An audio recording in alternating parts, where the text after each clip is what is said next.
Hi hello ನಮಸ್ಕಾರ, ಮತ್ತೊಂದು ವಿಡಿಯೋಗೆ ಸ್ವಾಗತ. ಇವತ್ತು ನಮ್ಮ ವಿಡಿಯೋ ಬಂದ್ಬಿಟ್ಟು ಏನಿಲ್ಲ, ನನ್ನ ಗಾಡಿದು ಓನರ್ಶಿಪ್ ರಿವ್ಯೂನೇ. ನಾನು ಈ ಗಾಡಿ ತೊಗೊಂಡು ಹತ್ತತ್ರ ಒಂದು ಈ ಜನವರಿ ಬಂತು ಅಂದರೆ 2026 ಜನವರಿ ಬಂತು ಅಂದರೆ ಒಂದು 3 ವರ್ಷ ಆಗುತ್ತೆ. ನನ್ನ ಒಂದು ಒಪಿನಿಯನ್ನೇ ಶೇರ್ ಮಾಡೋಣ ಅಂತ ಇವತ್ತು ಈ ವಿಡಿಯೋ ಮಾಡ್ತಾಯಿದ್ದೀನಿ. ವಿಡಿಯೋ ಸ್ಟಾರ್ಟ್ ಮಾಡೋಕ್ಕಿಂತ ಮುಂಚೆ ಯಾರಾದರೂ R15 ಅಥವಾ MT ಏನಾರು ತೊಗೋಬೇಕು ಅಥವಾ ಬಿಲೋ 350cc ಏನಾರು ಗಾಡಿ ತೊಗೋಬೇಕು ಅಂದರೆ ಸ್ವಲ್ಪ ದಿವಸ ವೆಯ್ಟ್ ಮಾಡಿ. ಇದು ಸೆಪ್ಟೆಂಬರ್ ಅಲ್ವಾ, ಸೆಪ್ಟೆಂಬರ್ 25 ಏನೋ ಇರಬೇಕು ಹೊಸ ಟ್ಯಾಕ್ಸ್ ಏನೋ ಸ್ಟಾರ್ಟ್ ಆಗುತ್ತೆ. ಆವಾಗ ನಿಮಗೆ ಹತ್ತತ್ರ ಒಂದು 17,000 ಕಮ್ಮಿ ಆಗುತ್ತೆ MT ಮೇಲೂ ಮತ್ತು R15 ಮೇಲೆ. ಅದೇ ಥರ ಬೇರೆ ಗಾಡಿ ಮೇಲೂ ಕಮ್ಮಿ ಆಗುತ್ತೆ. ಸ್ವಲ್ಪ ವೆಯ್ಟ್ ಮಾಡಿದ್ರೆ ನಿಮಗೆ ರೇಟು ಕಮ್ಮಿಗೇ ತೊಗೋಬೋದು ಗಾಡಿಗಳನ್ನ. ಯಾಕಂದರೆ ನಾನು ಈ ಗಾಡಿ ತೊಗೊಂಡಾಗ 2023 ಜನವರಿ ಅನಿಸುತ್ತೆ, ಆವಾಗ 2.5 ಲಕ್ಷ ಕೊಟ್ಟು ತೊಗೊಂಡೆ ಈ ಗಾಡಿನ. ಈಗ ಪರವಾಗಿಲ್ಲ, ಅದೇನೋ ಹೊಸ ಟ್ಯಾಕ್ಸ್ ಅಂತ ಹೇಳ್ಬಿಟ್ಟು ಕಮ್ಮಿ ಮಾಡ್ತವ್ರೆ. ಫಸ್ಟು ಈ ಗಾಡಿದು ಗುಡ್ ಪಾಯಿಂಟ್ಸ್ ಅಂತ ಹೇಳ್ತೀನಿ ನಾನು. ಅಂದರೆ ನನಗೇನು ಒಳ್ಳೇದು ಅನ್ನಿಸ್ತು, ನಾನೇನು ನೋಡಿ ತೊಗೊಂಡೆ ಅದನ್ನು ಬಂದ್ಬಿಟ್ಟು ಫಸ್ಟ್ ನಿಮಗೆ ಎಕ್ಸ್ಪ್ಲೈನ್ ಮಾಡ್ತೀನಿ. ಫಸ್ಟ್ ಬಂದರೆ ಇದ್ರದ್ದು ಲುಕ್ಕು, ಅಂದರೆ ಒಂದು ರೇಸಿಂಗ್ ಸ್ಪೋರ್ಟ್ ಲುಕ್ಕು. ಫಸ್ಟ್ ನನಗೆ ಅದಂತೂ ಭಾಳ ಇಷ್ಟ ಆಯಿತು. ನೀವು ಜಸ್ಟ್ ಆ ಫೇರಿಂಗ್ಸು ಮತ್ತು ಆ ಒಂದು ಏರೋಡೈನಮಿಕ್ಕಿಂದು ಸೀಟಿಂಗ್ ಪಾಶ್ಚರು ಇದೆಲ್ಲ ನೋಡಿದ್ರೆ ನಿಮಗೆ ಪಕ್ಕಾ ಇಷ್ಟ ಆಗುತ್ತೆ. ಮತ್ತು ಒಂಥರ ಕ್ಲಾಸಿಕ್ ಲುಕ್ ಆಗಿದೆ. ಒಂಥರ ನೀವು ಹಿಂಗೆ ಫ್ರಂಟಿಂದ ನೋಡಿದ್ರೂ ಅಷ್ಟೇ ಒಳ್ಳೆ ಲುಕ್ ವೈಸಲ್ಲಿ ಮಾತ್ರ ಸಖತ್ತಾಗಿದೆ. ಆ್ಯಕ್ಚುಲಿ ಇದೇ ಮೇನ್ ಪಾಯಿಂಟು. ಯಾಕಂದರೆ ಈ ಸ್ಟೈಲಿಂಗು ಲೈಟು ಅದೆಲ್ಲ ಬಿಟ್ಬಿಡಿ, ಅದೆಲ್ಲ ಬಂದು ಇಷ್ಟ ಆಗಿಬಿಡುತ್ತೆ. ಬಟ್ ಗಾಡಿದ ಹಾರ್ಟ್ ಅಂತ ಬಂದರೆ ಮೇಯ್ನ್ ಇಂಜಿನ್ನು ಮತ್ತು ಟೆಕ್ನಾಲಜಿ. ಈ ಗಾಡೀಲಿ ಬಂದ್ಬಿಟ್ಟು ನಿಮಗೆ ಗೊತ್ತಿದ್ದಂಗೆ ನಾನು ಸ್ಪೆಕ್ಕೆಲ್ಲ ಮತ್ತೆ ಹೇಳೋಕ್ಕೆ ಹೋಗಲ್ಲ. 155cc ಗಾಡಿ ಇದು. ಬಟ್ ಇಂಜಿನ್ ಯಾವ ಲೆವೆಲಿಗಿದೆ ಅಂತಂದರೆ ರೀಫೈನ್ಮೆಂಟ್ ಮಾತ್ರ ಬೇರೆ ಲೆವೆಲು, ಸಖತ್ತಾಗಿದೆ ರೀಫೈನ್ಮೆಂಟ್ ಮಾತ್ರ. ನೀವು ಈ ಫಾರ್ ಎಕ್ಸಾಂಪಲ್ಲು ನಾನು ಎಷ್ಟೊಂದು ಟ್ರಿಪ್ಸ್ ಎಲ್ಲ ಮಾಡಿದ್ದೀನಿ. ಇಲ್ಲಿಂದ ಶಿವಮೊಗ್ಗನೇ ಓಡಾಡಿರ್ತೀನಿ ನಾನು. ಮಿನಿಮಮ್ ಒಂದು 300 ಕಿಲೋಮೀಟ್ರ್ ಇಟ್ಕೊಳ್ಳಿ. 300 ಕಿಲೋಮೀಟ್ರ್ ನೀವು ಹೋದ್ರೂ ಗಾಡಿ ಒಂಥರ ಸ್ಟ್ರೈನ್ ಆಗಿದೆ ಅಂತಲೇ ಅನಿಸಲ್ಲ ನಿಮಗೆ. ಆ ಲೆವೆಲಿಗೆ ನಿಮಗೆ ರಿಫೈನ್ ಇದೆ ಇಂಜಿನ್ ಮಾತ್ರ. ನೆಕ್ಸ್ಟ್ ಬಂದ್ಬಿಟ್ಟು ಟೆಕ್ನಾಲಜಿ. ನಾನು ಬಿದ್ದಿದ್ದು ಈ ಗಾಡಿಗೆ ಮೇನ್ ರೀಸನ್ ಅದೇನೆ. ಟೆಕ್ನಾಲಜಿ ಅಂತ ಅಂದರೆ ಫಸ್ಟು ಹೇಳ್ತೀನಿ, quick shifter, slipper clutch, traction control, ಆಮೇಲೆ ಡ್ಯುಯಲ್ ಚಾನಲ್ ABS ಅದು ಇದ್ದಿದ್ದೇನೆ. ಮೇಯ್ನಾಗಿ ಬಂದ್ಬಿಟ್ಟು VVA, ವೇರಿಯಬಲ್ ವಾಲ್ ಆ್ಯಕ್ಟಿವೇಶನ್ ಅಂತ. ಇದಿಷ್ಟು ಟೆಕ್ನಾಲಜಿಗೇ ನಾನು ಫಸ್ಟ್ ಬಿದ್ದಿದ್ದು. ಏರೋಡೈನಮಿಕ್ಕು ಅದೆಲ್ಲ ನಂಗೆ ಇಷ್ಟ ಆಗಿತ್ತು. ಬಟ್ ಆದರೆ ಮೇಯ್ನ್ ನಾನು ಬಿದ್ದಿದ್ದೆ ಈ ಟೆಕ್ನಾಲಜಿಗೆ. ಯಾಕೆ ಅಂದರೆ ನೀವು ಇದಿಷ್ಟು ಕಾಂಪ್ಯಾಕ್ಟಾಗಿ ಸಿಗೋ ಟೆಕ್ನಾಲಜಿ ಬೇರೆ ಯಾವ ಬೈಕಲ್ಲೂ ನಿಮಗೆ ಈ ಪ್ರೈಸಿಗೆ ಸಿಗೋಲ್ಲ. ಅಂದರೆ ಇಷ್ಟು ಟೆಕ್ನಾಲಜಿ ಕೊಟ್ಟು ಈ ಒಂದು ರೇಸಿಂಗ್ ಪಾಶ್ಚರಲ್ಲಿ ನಿಮಗೆ ಆ ಗಾಡಿ ಸಿಗೋಲ್ಲ. ಇದೆಲ್ಲ ಟೆಕ್ನಾಲಜೀಸು ಎಲ್ಲದನ್ನೂ ಹಿಡ್ಕೊಂಡು ಅದನ್ನು ನಾನು ಫಸ್ಟ್ ಥಿಂಕ್ ಮಾಡಿದ್ದು. ನನಗೆ ಅದು ಬೇಕೇ ಬೇಕು ಅಂತ. ಯಾಕಂದರೆ ಫಸ್ಟು ನಾನು ಈಗ ಆ್ಯಕ್ಚುಲಿ ವಿಡಿಯೋ ಸ್ಟಾರ್ಟ್ ಮಾಡಿದಾಗ ಹೇಳಬೇಕಿತ್ತು, ನನ್ನ ಮೈಂಡ್ ಸೆಟ್ ಬಂದುಬಿಟ್ಟು ಫುಲ್ಲು ಸ್ಪೋರ್ಟ್ಸು ಅಂದರೆ ರೇಸಿಂಗು. ಆ ಥರದ್ದೇ ನನಗೆ ಮೈಂಡಲ್ಲಿರೋದು. ನನಗೆ ಅದೇ ಫೋಕಸ್ಡ್ ಆಗಿದ್ದೆ.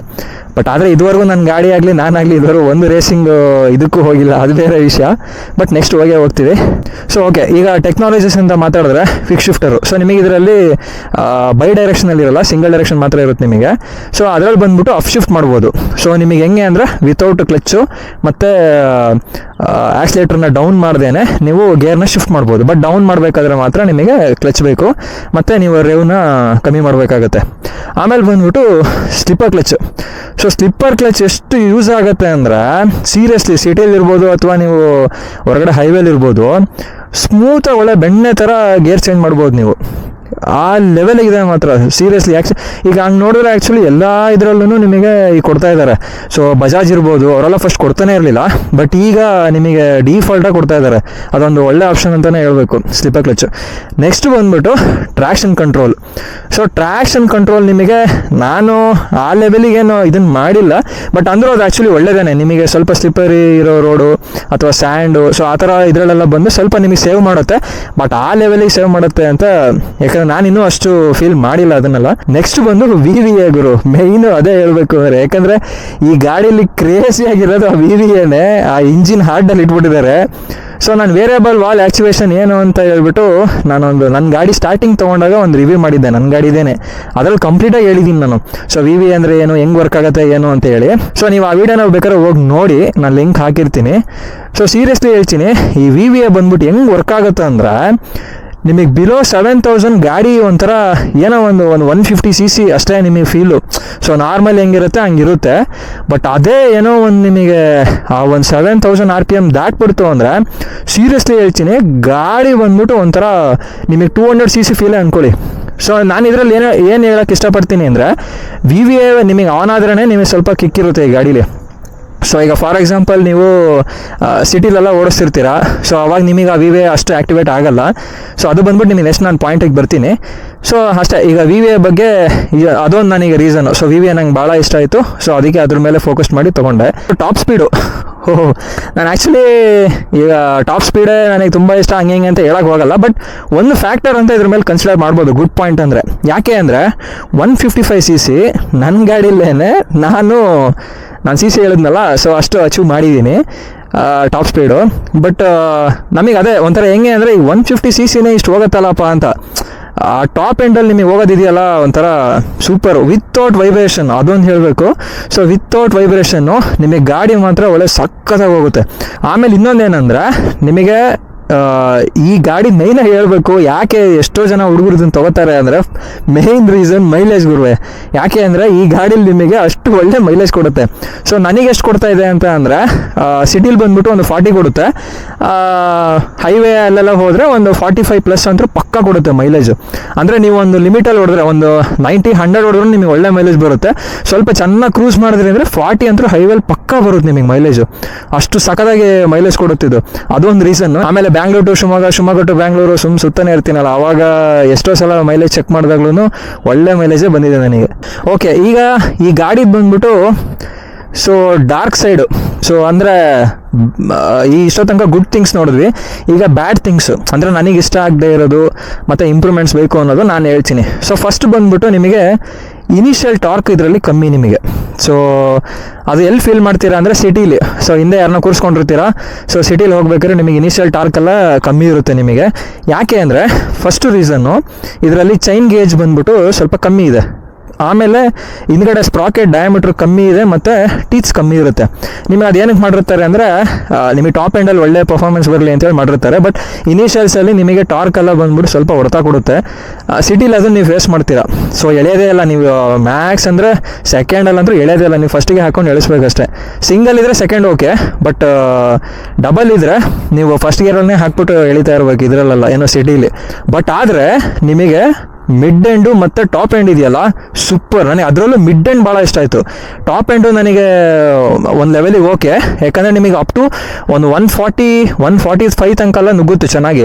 ಆಮೇಲೆ ಏನದ 150 ಏನೋ ಹೋಗ್ಬೇಕಾಗಿದೆಯಲ್ಲ, ಅದಕ್ಕೆ ಬಂದ್ಬಿಟ್ಟು ಸ್ವಲ್ಪ ಟಾರ್ಕ್ ಬೇಕಾಗುತ್ತೆ. ಅವಾಗ ಏನೋ ಸ್ವಲ್ಪ ಹಿಂಗೆ ಇಳಿಜಾರಿತ್ತು, ಸ್ವಲ್ಪ ಹಿಂಗೆ ಸ್ಲೋಪ್ ಥರ ಇತ್ತು ಅಂದರೆ ಆ ಹೋಗಿ ಟಚ್ ಆಗಿಬಿಡುತ್ತೆ. ಬಟ್ ಅಪ್ ಟು 140-145 ಸೀರಿಯಸ್ಲಿ ಹೇಳ್ತೀನಿ, ಮಿಡ್ಡು ಮತ್ತು ಸ್ವಲ್ಪ ಟಾಪ್ ಎಂಡಲ್ಲಿ ನಿಮಗೆ ಒಳ್ಳೆ ಟಾರ್ಕ್ ಇದೆ, ಸಾಕತ್ತು ನುಗ್ಗುತ್ತೆ ಗಾಡಿ ಮಾತ್ರ. ಅದೇ ಆ VVA ಟಚ್ ಆದ್ರೇ ನಿಮಗೆ ಗಾಡಿ ಏನು ಅಂತ ಗೊತ್ತಾಗೋದು.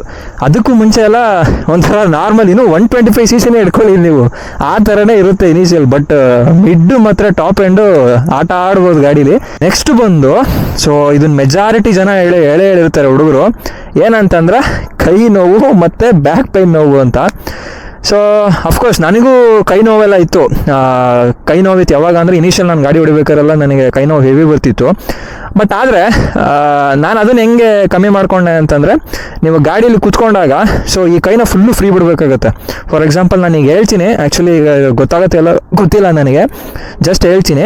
ಇಲ್ಲಿ ನೋಡಿ, ನೀವು ಹಿಂಗೆ ಕೂತಾಗ ಸೊ ಈ ಕೈ ನಿಮಗೆ ಲೂಸ್ ಇರಬೇಕು. ಈ ಲ್ಯಾಪ್ ಇದೆಯಲ್ಲ, ಈ ಲ್ಯಾಪ್ ಬಂದ್ಬಿಟ್ಟು ನಿಮಗೆ ಇಲ್ಲಿ ಫುಲ್ಲು ಕ್ಲೀನಾಗಿ ಹಿಂಗೆ ಟೈಟ್ ಆಗಬೇಕು. ಆವಾಗ ಈ ಕೈ ಲೂಸ್ ಬರುತ್ತೆ ನಿಮಗೆ. ಸ್ವಲ್ಪ ಬೆಂಡ್ ಆಗಿಬಿಟ್ಟು ನೀವು ಗಾಡಿ ಓಡಿಸಿದ್ರೆ ನಿಮಗೆ ಅಷ್ಟು ಇದು ಅನಿಸಲ್ಲ ನಿಮಗೆ. ಇಲ್ಲ ನೀವು ಫುಲ್ಲು ಸ್ಟಿಫಾಗಿ ಹಿಂಗೆ ಹಿಡ್ಕೊಂಬಿಟ್ರಿ ಅಂದರೆ ಇಲ್ಲಿ ಪೇನ್ ಬರುತ್ತೆ, ಆಮೇಲೆ ಇಲ್ಲಿ ಪೇನ್ ಬರುತ್ತೆ, ಆವಾಗ ನಿಮಗೆ ಗಾಡಿನೇ ಓಡ್ಸೋಕ್ಕಾಗಲ್ಲ. ಸೊ ನಾನು ಅದನ್ನು ಟ್ರೈ ಮಾಡಿದೆ. ನನಗೀಗ ಅಷ್ಟು ಕೈ ನೋವು ಅದೆಲ್ಲ ಬರ್ತಾಯಿಲ್ಲ, ಯಾಕಂದರೆ ನಾನು ಕೋಸ್ಟಲ್ ರೈಡ್ ಅಂತೇಳಿ 2000 ಕಿಲೋಮೀಟ್ರು ಕಂಪ್ಲೀಟ್ ಮಾಡಿದೆ ಫ್ರೆಂಡ್ಸ್ ಜೊತೆಗೆ. ಆಮೇಲೆ ನೆಕ್ಸ್ಟ್ ಎಷ್ಟೊಂದು ನಾನು ಇಲ್ಲಿನ ಶಿವಮೊಗ್ಗನೇ ಹೊಡಿತೀನಿ ಗಾಡಿನ. ಸೊ ನನಗೇನಂತ ಇದು ಕಾಣಿಸಿಲ್ಲ, ಅಂದರೆ ಡೇ ಬೈ ಡೇ ಸ್ವಲ್ಪ ಇಂಪ್ರೂವ್ ಆಗಿ ಈಗ ನನಗೆ ಪರವಾಗಿಲ್ಲ. ನೆಕ್ಸ್ಟ್ ಬಂದರೆ ಬ್ಯಾಕ್ ಪೈನು. ಸೀರಿಯಸ್ಲಿ ನಿಜ ಹೇಳಬೇಕು ಅಂದರೆ, ನನಗೆ ಈ ಗಾಡೀಲಿ ಇದುವರೆಗೂ ನನಗೆ ಬ್ಯಾಕ್ ಪೇನೇ ಬಂದಿಲ್ಲ. ಯಾಕೆ ಅಂದರೆ ನಾವು ಹಿಂಗೆ ಸ್ಟ್ರೈಟಾಗಿ ಕೂರಲ್ಲ, ಇದರಲ್ಲಿ ಸ್ವಲ್ಪ ಹಿಂಗೆ ಬೆಂಡ್ ಆಗ್ತೀವಿ. ಸೊ ಆ ರೀಸನಿಗೆ ನನಗೆ ಇದುವರೆಗೂ ಏನು ಬ್ಯಾಕ್ ಪೇನೇ ಬಂದಿಲ್ಲ ಈ ಗಾಡೀಲಿ. ಸೊ ಗಾಡಿ suspension. So first of all ಇದ್ರಲ್ಲಿ ನಾವೇನು ತಿಳ್ಕೊಬೇಕು ಅಂತಂದ್ರೆ, ಹೌದು ನಾನು ಸ್ಟಾರ್ಟಿಂಗ್ ಏನಪ್ಪ ಇದು ಇಷ್ಟು ಕೆಟ್ಟದಾಗಿದೆ ಸಸ್ಪೆನ್ಷನ್ ಅಂತ ಬೈದಿದ್ದೀನಿ. ಬಟ್ ಆದರೆ ಸಸ್ಪೆನ್ಷನ್ ನಾವು ಇಲ್ಲಿ ನೋಟ್ ಮಾಡಬೇಕಾಗಿರೋದು ಏನು ಅಂದ್ರೆ, ನಿಮಗೆ ಈ ಸಸ್ಪೆನ್ಷನ್ ಬಂದು ಹೈವೇಗೆ ಮತ್ತು ಸ್ವಲ್ಪ ಕರ್ವಿಂಗ್ಸಿಗೆ ಚೆನ್ನಾಗಿರುತ್ತೆ, ಬಟ್ ಆಫ್ ರೋಡಿಗೆ ಚೆನ್ನಾಗಿರಲ್ಲ. ಸೀರಿಯಸ್ಲಿ ಹೇಳ್ತೀನಿ, ಚಿಕ್ಕ ಆಫ್ ರೋಡಲ್ಲೂ ನಿಮಗೆ ಎತ್ತೆತ್ತು ಹಾಕುತ್ತೆ ಗಾಡಿ ಇದು. ಸೊ ಅದೊಂದು ಇಶ್ಯೂ. ಸೊ ನಾನು ಅಲ್ಲಿಗೆ ನಾವು ಆಫ್ ರೋಡ್ ತೊಗೊಂಡೋಗಲ್ಲ ಈ ಗಾಡಿನ ಅಂತ ಫಿಕ್ಸ್ ಆಗ್ಬಿಟ್ಟೆ. ಬಟ್ ಆದರೆ ನಾನು ಎಷ್ಟೊಂದು ವೀಡಿಯೋಗಳು ನೋಡ್ತಿದ್ದೆ, ನಮ್ಮ ಕನ್ನಡ ಮೋಟೋ ವ್ಲಾಗರ್ಸ್ನೇ ಹುಡುಗರು ಅಪ್ಪ R15 ಅಲ್ಲಿ ಇದನ್ನ ಮಾಡ್ತಾ ಇದ್ದಾರೆ, ಏನೋ ಆಫ್ ರೋಡು. ನಾನಂತೂ ಸೈಕ್ ಆಗ್ಬಿಟ್ಟೆ ನೋಡ್ಬಿಟ್ಟು, ಏನು ಗುರು ಹಿಂಗೆ ಹೊಡಿತಾರೆ ಗಾಡಿನ ಅಂತ. ಬಟ್ ಎಲ್ಲ ಅವ್ರವ್ರ ಕ್ರೇಜು. ಸೊ ಅವ್ರು ಹೆಂಗೆ ಇಷ್ಟ ಬರುತ್ತೋ ಅವ್ರ ಗಾಡಿ ಹೊಡಿಬೋದು. ನೆಕ್ಸ್ಟ್ ಬಂದು ಸೀಟಿಂಗು.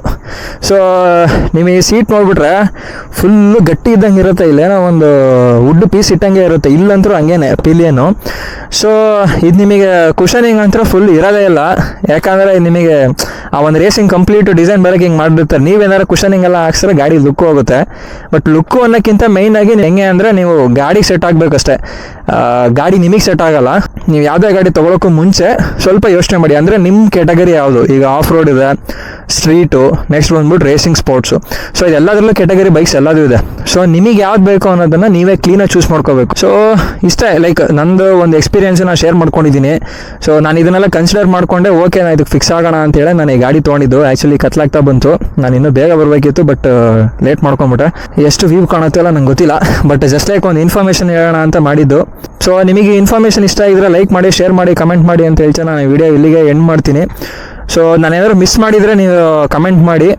ಸೊ ನೆಕ್ಸ್ಟ್ ವಿಡಿಯೋದಲ್ಲಿ ಕವರ್ ಮಾಡೋಣ. ಆಮೇಲೆ ನಾನು ಹೇಳ್ದಂಗೆ, ಸೊ ನೀವು ಫಸ್ಟು ಕ್ಲೀನಾಗಿ ಫೋಕಸ್ಡ್ ಆಗಿ ನೀವು ಯಾವ ಕ್ಯಾಟಗರಿ ಬೈಕ್ ತೊಗೋಬೇಕೋ ಅದನ್ನು ಫೋಕಸ್ ಮಾಡಿ ತೊಗೊಳ್ಳಿ. ಇಷ್ಟು ಹೇಳ್ತಾ ಈ ವಿಡಿಯೋನ ಇಲ್ಲೇ ಮುಗಿಸ್ತಾ ಇದ್ದೀನಿ. ಸೇಫಾಗಿ ರೈಡ್ ಮಾಡಿ, ಹೆಲ್ಮೆಟ್ ಇಲ್ದಂಗೆ ರೈಡ್ ಮಾಡಿಬಿಡಿ. ಓಕೆ ಬಾಯ್.